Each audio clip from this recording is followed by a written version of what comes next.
So if you need to install a brush retaining spring onto a Lucas generator for an MGA, this is the best way to do it when it's all installed.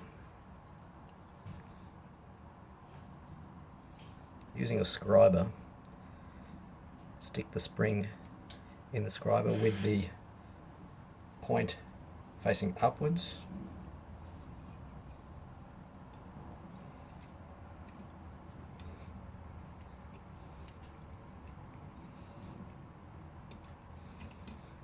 And slide it on.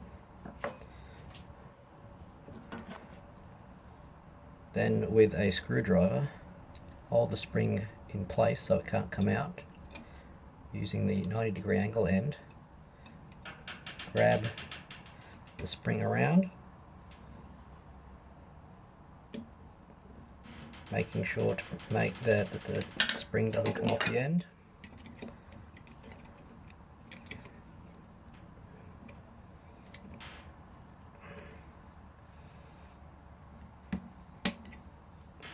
May take a couple of attempts.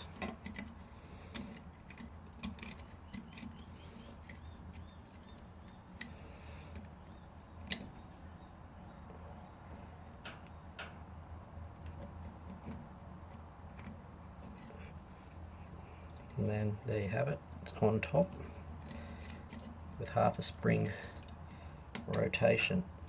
That way the brush has got some tension on it and it shouldn't fall out.